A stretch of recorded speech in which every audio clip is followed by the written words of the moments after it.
Vient de démarrer. Tous les participants sont en mode écoute seul. Bonjour et bienvenue à ce deuxième webinaire consacré à la sécurité de vos applications. Donc la session d'aujourd'hui aura pour thème l'analyse de code dynamique avec Fortify et sera animée par Jean-Philippe Sanchez. Donc vous pouvez poser vos questions tout au long de la présentation dans la fenêtre qui est prévue à cet effet sur votre droite et nous y répondrons à la fin du webinaire. Jean-Philippe, je te passe la main. Bonjour à tous et bienvenue pour cette deuxième session où on va parler plutôt. Donc la première session, donc je vous rappelle pour les gens qui étaient présents ou pas présents, elle est toujours disponible donc sur le site de nos webinaires et elle parlait essentiellement de l'audit de code statique. Donc être capable d'identifier des vulnérabilités à l'intérieur de vos applications directement dans les interfaces des IDE ou à travers donc un scanner. Donc là, l'objectif aujourd'hui, ça va être de se positionner un petit peu de l'autre côté, du côté en fait des attaquants, pour aller voir comment se comportent les applications vis-à-vis donc des vulnérabilités qu'on a pu identifier donc lors de ces audits de code statique. Et comme on s'occupe plutôt nous de la sécurité que d'être attaquant, on va regarder comment les personnes de la sécurité vont pouvoir bloquer ou identifier ces vulnérabilités, donc pour pouvoir donc après remédier à ces types d'attaques. Dans l'approche, en fait, je vais avoir une approche un petit peu différente de la dernière fois où on va revenir sur certains termes et concepts et notamment un terme qui est un concept important qui est qu'est-ce que c'est qu'une vulnérabilité. En fait, d'une manière générale, une vulnérabilité, c'est tout simplement le fait de pouvoir s'exposer à un risque, donc être capable donc d'être attaqué, donc soit physiquement, donc quand on va parler de manière générique et pas dans le terme uniquement informatique, soit physiquement, soit émotionnellement par un tiers venant de l'extérieur. Donc ce tiers pouvant être une personne physique ou donc dans notre cas donc une attaque donc digitale. Ça, c'est très important parce que ce qu'on va chercher à faire quand on met en place donc des mécanismes de sécurité et quand on va essayer d'exploiter des vulnérabilités, c'est des choses qui arrivent dans la vie de tous les jours. Donc, d'une manière générale, le concept, c'est simple. On met en place, donc là, on a un parking avec une barrière d'accès. On met en place des mécanismes de sécurité, donc notre barrière d'accès, donc pour empêcher donc les personnes d'accéder au parking, les personnes non autorisées donc d'accéder au parking. Mais ce qui va se passer, c'est que dans le cas de l'application security testing, si on refait un parallèle avec l'application security testing, on va pouvoir avoir donc des personnes qui vont exploiter des vulnérabilités. Ici, la vulnérabilité, c'est j'ai bien mis une barrière donc pour interdire le passage, mais nulle part en fait me suis prémuni donc de véhicules qui peuvent passer sur les côtés. Et donc du coup, je vais pouvoir utiliser ces vulnérabilités pour faire du cross-site scripting, par exemple, ou pour faire donc, tout simplement de l'injection ou de l'injection SQL. Donc, ce qui va être important ici de voir, c'est que c'est même pas parce que je mets en place des mécanismes de sécurité, c'est pas parce que d'une manière générale, l'IT met en place des mécanismes de sécurité que mes applications vont être sécurisées. D'accord? Et donc, c'est ce qui va me permettre de voir comment est-ce que mon ordinateur en fait va, ou comment est-ce que dans un monde digital on va pouvoir utiliser ces vulnérabilités. Donc d'une manière générale, l'utilisation de ces vulnérabilités, donc, ça va être par rapport à un système sensible. Là, mon parking est sensible parce que je n'ai pas de barrière sur les côtés pour empêcher donc les accès. Je vais avoir à un moment donné un véhicule qui va chercher donc à passer par le côté et comme il n'y a pas de barrière sur les côtés, il va être capable donc d'exploiter la vulnérabilité. Et donc la vulnérabilité, dans notre cas, c'est tout simplement le fait que ce système il est incomplet, que j'ai des attaquants qui vont vouloir exploiter donc la vulnérabilité, qui vont l'exploiter et à partir de ce moment-là, je suis soumis à une attaque, je suis soumis à une vulnérabilité. D'accord? Donc les concepts c'est assez simple. Comment ça se passe dans le monde donc, des applications web? C'est simple, vous avez une application web avec différents champs à l'intérieur de cette application qui vont pouvoir présenter des vulnérabilités ou qui vont pouvoir présenter donc, des lacunes en termes de sécurisation du code.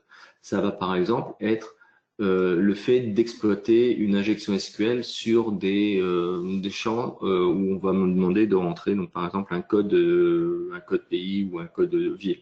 Ça va être quand on va donner l'autorisation à des utilisateurs, ou la possibilité à des utilisateurs de rentrer donc des champs ou des caractères. En fait, on va être capable donc d'exploiter ces différents champs.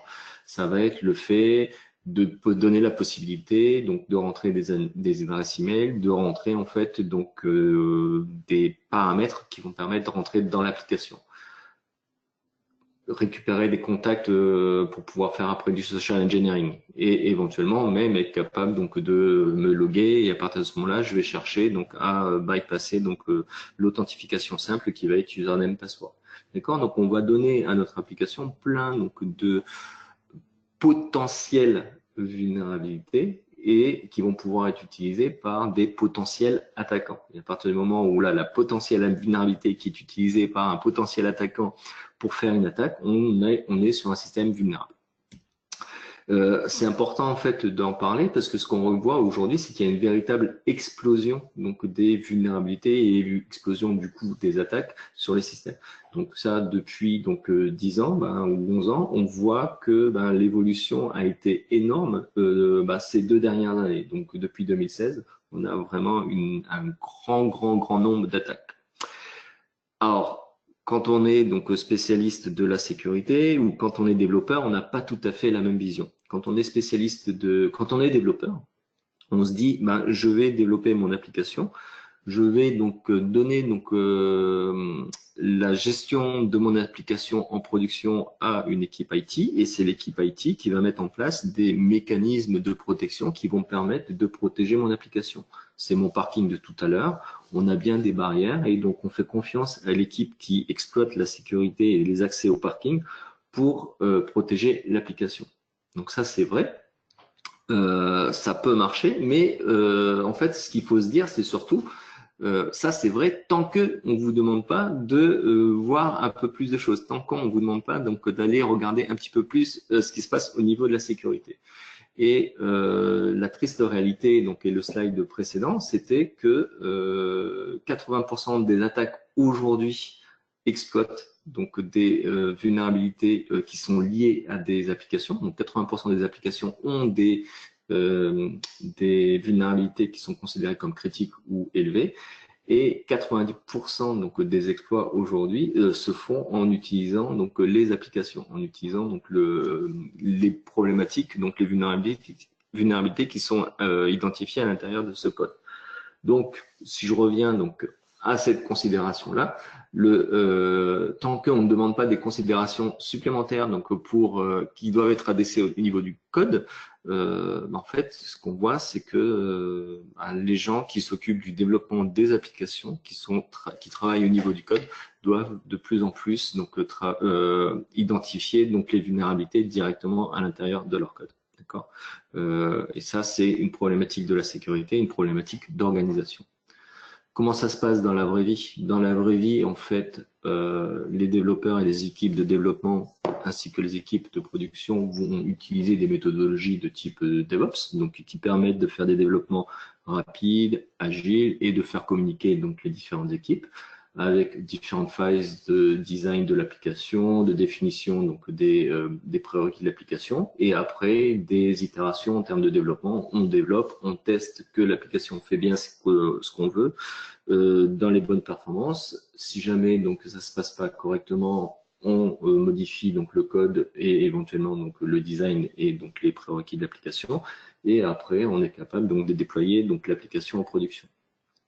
Le problème, c'est que quand on veut mettre en place de la sécurité, on va rajouter des fonctionnalités. On va rajouter en fait des tests au niveau de la sécurité des applications. Alors ça va pouvoir être auditer donc le code pour voir s'il y a des vulnérabilités à l'intérieur. Donc là, on va parler de SAST, de Static Application Security Testing, mais ça va être dans le mode de test des applications donc en continu, on va parler également de tester donc mes applications web pour voir s'il n'y a pas de vulnérabilité à l'intérieur. Et donc là, on va parler de DAST, de Dynamic Application Security Testing. Et donc là, on va de nouveau passer dans un mode itératif où on va, donc si tout se passe correctement, on ne détecte pas donc de failles majeures, on va pouvoir donc passer donc l'application donc en mode déploiement. Si jamais on détecte des failles majeures, donc on va passer donc de nouveau donc dans des phases de modification du code, de design et ainsi de suite. Ce qui va être important ici, c'est que dès le départ, dans cette activité de DevSecOps, on va demander aux équipes de développement de travailler sur la sécurité en identifiant donc des menaces, en identifiant donc en faisant des revues de code et en identifiant à l'intérieur de ce code donc des vulnérabilités, mais en intégrant également donc la partie dynamique, c'est-à-dire être capable donc avant de livrer l'application, quand on est en mode staging ou en mode test, être capable donc d'identifier des vulnérabilités.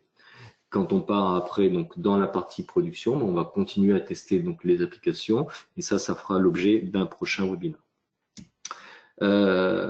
Fortify a une solution de DAST qui s'appelle WebInspect et cette solution de WebInspect va vous permettre d'aller analyser, de tester les vulnérabilités à l'intérieur de vos applications. Le but du jeu, ça va être de se substituer à un attaquant et d'aller prendre votre application et d'aller attaquer l'application pour pouvoir identifier les vulnérabilités ou comment peuvent être exploitées des vulnérabilités à l'intérieur de cette application. Donc, et là, on va utiliser des mécanismes standards d'attaquants qui vont être donc du cross-site scripting, des injections donc diverses et variées, du buffer overflow et ainsi de suite. Toutes les technologies qui sont disponibles aux attaquants pour pouvoir aller attaquer les applications. D'accord ? À partir de ce moment-là, on va être capable de générer donc des rapports d'audit et de communiquer ces informations aux développeurs en disant que dans cette application, voilà donc les vulnérabilités qu'on a été capable d'exploiter et voilà les préconisations pour pouvoir remédier à ces vulnérabilités. Dans la démarche, en fait, on va travailler en 3 étapes. Une première étape qui va être donc la partie découverte, ce qu'on appelle le crawling, c'est-à-dire on va aller naviguer et découvrir toutes les pages qui sont exposées dans l'application pour un utilisateur ou pour des invités dans cette application. À partir du moment où on a référencé ces différentes pages, le type de serveur qui héberge l'application web, on va être capable donc d'attaquer de manière très organisée ce que l'on a découvert.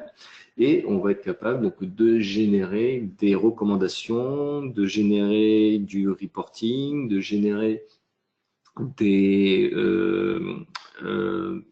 mettre en place une certaine organisation qui va permettre de communiquer donc de manière précise avec les développeurs pour qu'ils puissent remédier à leurs applications. Ça va permettre également de communiquer avec les gens de la production pour leur indiquer quelles sont les vulnérabilités qui existent dans l'application et comment remédier à ces vulnérabilités. Et par exemple, comment aller configurer donc le Web Application Firewall qui va me permettre en fait de protéger l'application qui est en production en attendant que les développeurs remédient aux différentes vulnérabilités. Ces rapports, on va pouvoir donc les utiliser pour communiquer avec ces différentes populations. On va pouvoir également les utiliser pour communiquer avec des auditeurs externes. Par exemple, on est soumis à des réglementations de type PCI DSS. On va pouvoir en fait montrer aux auditeurs PCI que l'application n'est pas soumise à telle ou telle contrainte réglementaire qui sont liées donc à cette bonne pratique, à ces bonnes pratiques. L'outil WebInspect, en fait, il faut vraiment le voir comme une boîte à outils qui va permettre de réaliser les attaques, mais qui va permettre également de communiquer, de remonter des informations, d'automatiser des choses, de s'intégrer donc dans le cycle de développement continu dans votre CI/CD, d'exporter donc les informations qu'on a récupérées à travers d'autres populations et ainsi de suite. Donc le principe en fait, c'est dès le départ, on va être capable donc de configurer l'outil par rapport à votre environnement. Donc on a plein, donc tout se passe à travers des wizards, donc à travers des assistants. Et dans les assistants, vous allez pouvoir configurer l'outil WebInspect pour pouvoir répondre exactement aux contraintes liées à votre ou à vos environnements. Une fois qu'on a configuré donc l'outil, on va pouvoir configurer, créer des scénarios de scan et configurer comment la manière dont vont fonctionner ces scénarios de scan. Donc ça va des mécanismes de chiffrement qu'on va utiliser, de la ressource qu'on va utiliser donc sur le scanner qui va donc générer donc les attaques, mais également le comportement vis-à-vis donc de la navigation, vis-à-vis de l'utilisateur, vis-à-vis des mécanismes d'authentification, la gestion des cookies, des headers et ainsi de suite. D'accord. Donc tout un ensemble de paramètres que l'on va être capable de définir. À partir de ce moment-là, on va être capable de générer donc de faire tourner donc le scénario et de générer donc les attaques. Donc la premier niveau en fait, ça va être de découvrir donc ce qu'il y a, les URL ou les web services qui existent dans votre environnement, sur votre application web. Et une fois qu'on a donc découvert donc le mode de fonctionnement de votre application, on va être capable donc de générer donc ces attaques sur les vulnérabilités potentielles qui peuvent exister. À partir de ce moment-là, on va chercher à communiquer avec l'extérieur. Et donc, on va être capable donc de générer des rapports à travers donc de nouveau un wizard. Ces rapports vont pouvoir être liés à des réglementations externes ou ils vont pouvoir être liés complètement au mode de fonctionnement de votre entreprise. Ça veut dire que vous pouvez personnaliser, customiser donc les rapports pour qu'ils répondent exactement aux besoins de l'entreprise. On a, comme on avait vu donc la dernière fois, donc sur la partie analyse statique de code, on a un dashboard de sécurité qui s'appelle le Software Security Center, et bien entendu, on a la possibilité de remonter le résultat de ces scans au Software Security Center. Donc à partir de ce moment-là, on va avoir en fait une information qui va être centralisée sur donc la partie analyse statique et analyse dynamique de la sécurité de vos applications. À tout moment, l'outil et en temps réel va être capable donc de remonter les informations sur donc les vulnérabilités qui sont détectées, et sur chaque vulnérabilité, on va donc vous remonter donc une documentation pour donner les impacts donc sur donc l'attaque qui est en cours, et également ses implications et comment remédier à cette vulnérabilité ou à ces vulnérabilités, parce qu'en fait ça peut être aussi un ensemble de vulnérabilités qui peuvent être utilisées. Donc ça, en fait, c'est quand l'outil va tourner. Et à côté de ça, on va s'appuyer sur toutes nos bonnes pratiques, sur un ensemble d'outils à travers, donc, par exemple, le Policy Manager, qui vont vous permettre, vous, de personnaliser donc, ces scénarios d'attaque, et qui vont vous permettre également donc, de répondre à différentes contraintes réglementaires auxquelles vous pouvez être soumis. Donc nous, on arrive avec donc, des policies, donc des stratégies de sécurité qui sont déjà pré-packagés et qui vont permettre en fait de répondre à du PCI, de répondre à l'OWASP Top 10, que ce soit sur la version web ou la version mobile. Et ainsi de suite, hein, donc sur différents mécanismes, SANS et ainsi de suite. Une fois que vous avez packagé en fait ces policies, vous faites tourner donc le scan, et donc je vous ramène à ce que je disais précédemment.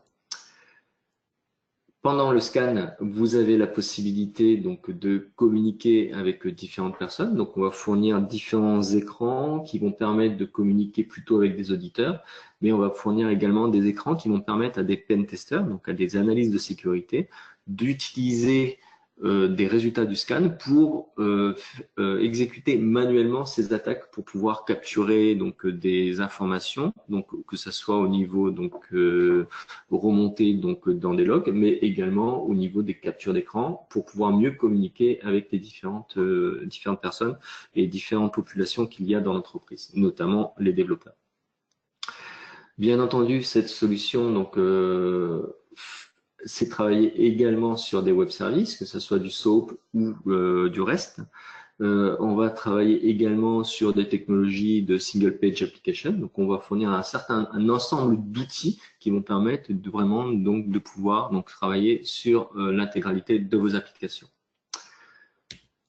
Une fois qu'on a ces résultats, on a la possibilité de les exporter dans différents formats. Et donc là, ce qui va être intéressant, c'est qu'on va pouvoir les exporter plutôt dans des outils de reporting externes, donc, ou qui sont donc, utilisés à l'intérieur de votre entreprise.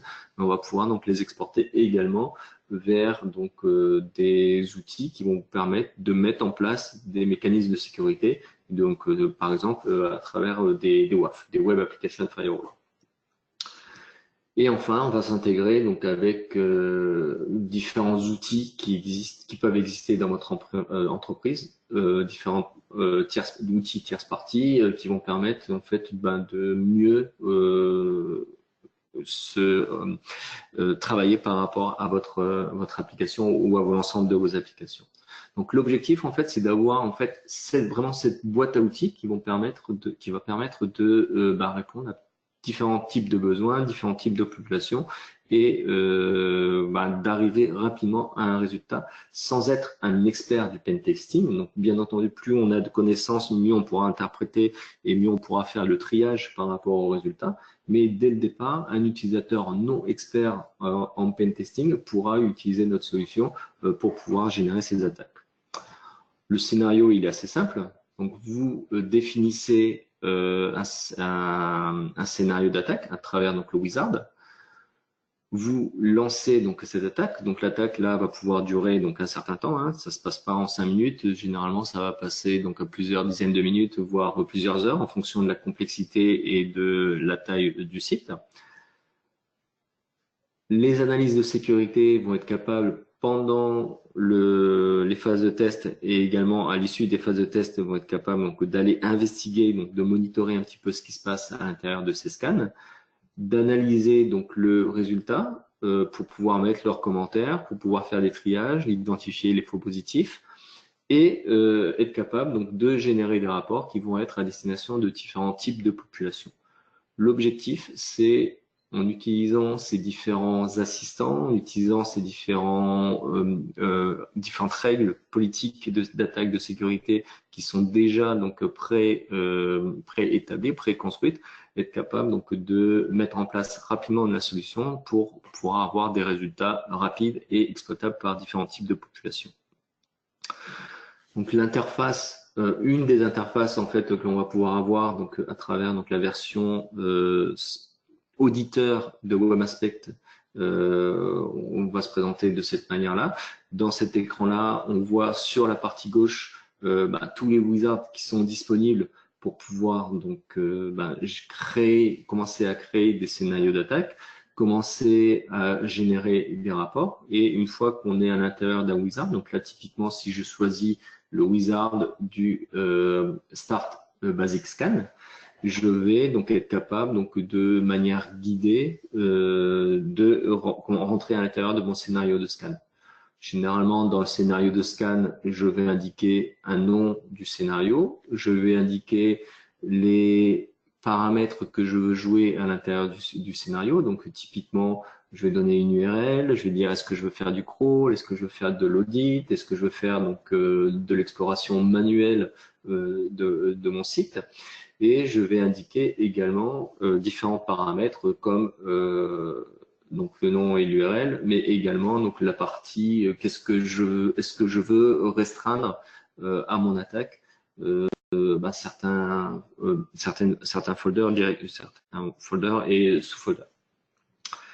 Je vais indiquer également le type de navigateur que je veux utiliser. Donc les navigateurs qu'on propose aujourd'hui, c'est Internet Explorer et Firefox.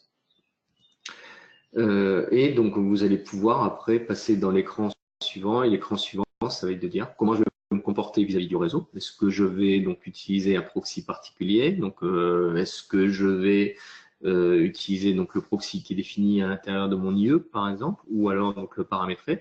Et je vais indiquer également mes mécanismes d'authentification que je veux utiliser, les mécanismes de gestion des sites.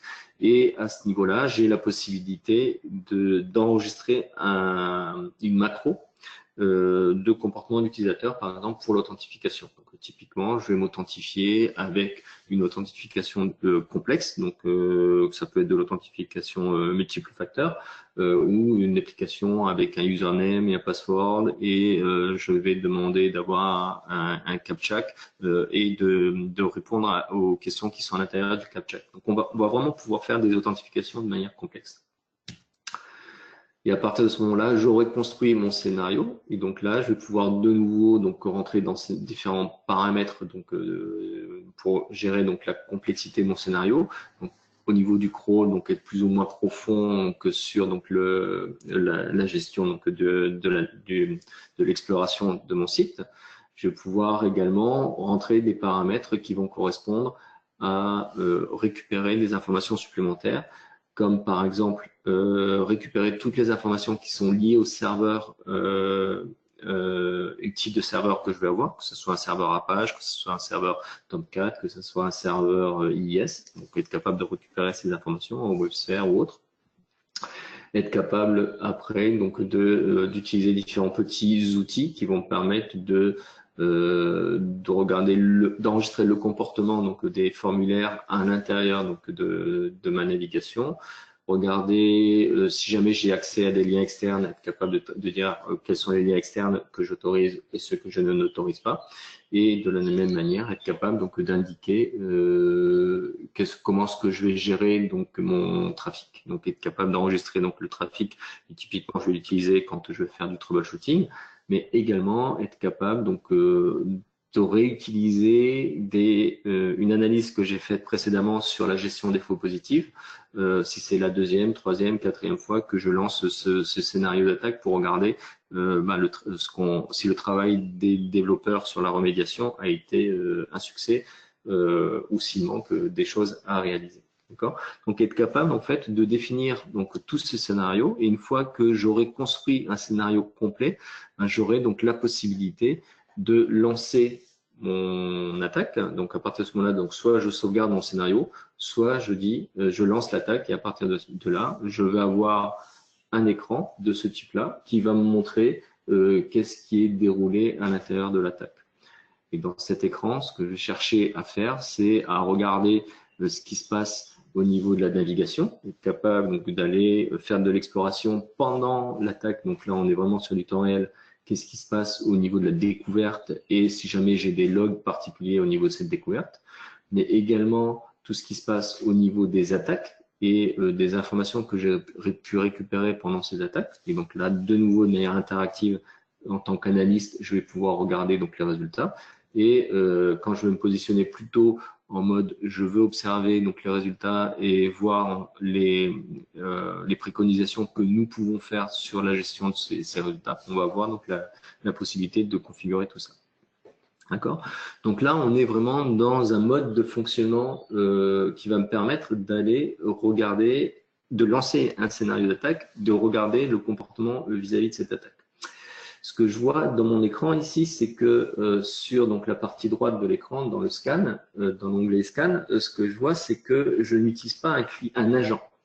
En fait, on a la possibilité avec WebInspect, donc le même WebInspect, de faire ce qu'on appelle du DAST, du Dynamic Application Security Testing, mais également utiliser une autre technologie qu'on appelle de l'IAST, de l'Interactive Application Security Testing. L'IAST, c'est exactement utiliser les mêmes scénarios, les mêmes mécanismes, donc à travers des assistants qui vont nous permettre de générer les attaques, à part qu'on va travailler au niveau du scanner de manière un peu différente. On a toujours le même WebInspect. On va déployer un agent sur votre serveur d'application. Et à partir de ce moment-là, l'agent va vous permettre d'accéder de nouveau à vos URL donc standards, mais également d'accéder à des URL qui ne sont pas disponibles ou pas présentées ou cachées donc, dans un crawl normal de votre application ou qui ne sont pas accessibles à des entités extérieures. Et donc, ça va vous permettre en fait d'aller voir plus de choses et d'aller récupérer plus d'informations.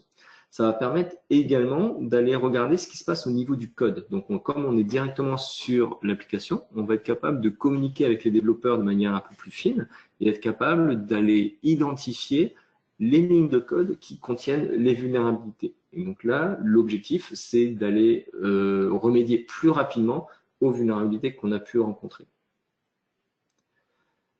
Donc ça, c'est une option qui est disponible directement à l'intérieur de notre outil et qui permettra donc cette fois-ci donc de travailler en mode communication avec les développeurs pour pouvoir remonter un peu plus d'informations.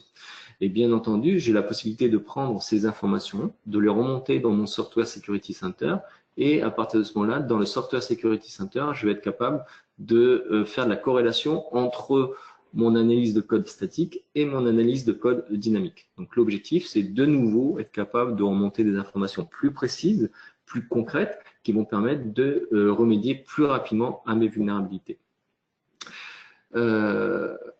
tout ce que je vous ai présenté, c'est à travers un outil, donc WebInspect, mais plutôt à travers une console auditeur. Donc cette console auditeur permettra à un auditeur de lancer un scan simultanément sur une URL en particulier. Donc l'auditeur a la possibilité d'aller scanner plusieurs URL, mais il ne pourra pas le faire simultanément. Pour des entreprises si vous avez besoin d'aller attaquer donc plusieurs sites simultanément, si vous avez plusieurs réseaux et que vous voulez avoir une organisation un peu plus automatisée, industrialisée, on a une version de WebInspect. C'est exactement les fonctionnalités que je vous ai présentées, à part que cette fois-ci, on va avoir une notion de serveur. En fait, on a un manager, donc le WebInspect Enterprise Manager, qui va aller piloter des sensors. Donc ces sensors, en fait, c'est ni plus ni moins des WebInspect standalone, donc les versions WebInspect en fait que je vous ai présentées précédemment, qui vont être capables d'aller générer donc les attaques sur vos sites web. Donc on a la version auditeur de WebInspect qui peut générer les attaques, et on a de nouveau donc la version sensor, donc les scanners qui vont être capables de générer les attaques. Et donc là, l'objectif, c'est depuis ce point central qui est le WebInspect Enterprise Server, on va être capable de piloter ces différents sensors, ces différents scanners. Et on va renvoyer de manière automatique les résultats des scans à mon Software Security Center, c'est-à-dire mon dashboard de sécurité. Ce qui va me permettre, en fait, quand j'ai besoin de générer des rapports, mais quand j'ai surtout besoin de communiquer avec différentes populations, d'avoir ce point central de communication. Donc, le Software Security Center, c'est un serveur web, donc une application web qui va permettre de communiquer avec les différents types de populations qui, chacune, vont avoir des credentials particuliers. Donc, ils vont pouvoir s'authentifier avec leur nom d'utilisateur et leur mot de passe pour pouvoir accéder à des ressources qui leur ont été affectés. Donc, on va avoir des mécanismes de airbag, donc d'attribuer des rôles à des types de populations pour pouvoir accéder à certaines ressources, à certains types de rapports. Donc là, l'objectif, c'est à travers cette solution WebInspect Enterprise, d'être capable donc de travailler plutôt en mode déploiement automatique dans l'entreprise et être capable de, comme j'ai plusieurs sensors, être capable donc de générer plusieurs attaques simultanément. De nouveau, ça s'intègre complètement donc dans les outils de CI/CD que vous pouvez déjà avoir, et le WebInspect Enterprise Server va avoir une API REST qui va permettre de communiquer directement avec des outils de type Jenkins, Bamboo, ou des outils de defect qui auront été déployés donc à l'intérieur de votre entreprise. Donc soit pour pouvoir donc perpétrer les attaques, soit pour pouvoir récupérer donc les informations qui viennent de ces différentes attaques. Donc voilà, donc j'en ai fini donc par rapport à ce que je voulais vous présenter aujourd'hui, donc dans le temps qui m'était imparti. Et donc si vous avez donc des questions, en fait elles sont le bienvenu. Je me ferai un plaisir de répondre à vos questions. Merci Jean-Philippe. Alors en attendant quelques questions, moi je vous informe que nous vous donnons rendez-vous donc le 4 juin pour le dernier webinaire de cette série qui aura pour thème la protection de vos applications, donc le RASP. Donc pour les questions, vous avez donc la petite fenêtre chatée, donc où vous pouvez poser donc les questions directement dans cette fenêtre.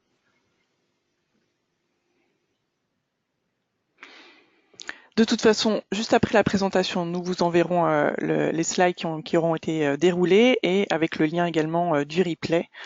Et nous resterons à votre disposition pour toute information complémentaire.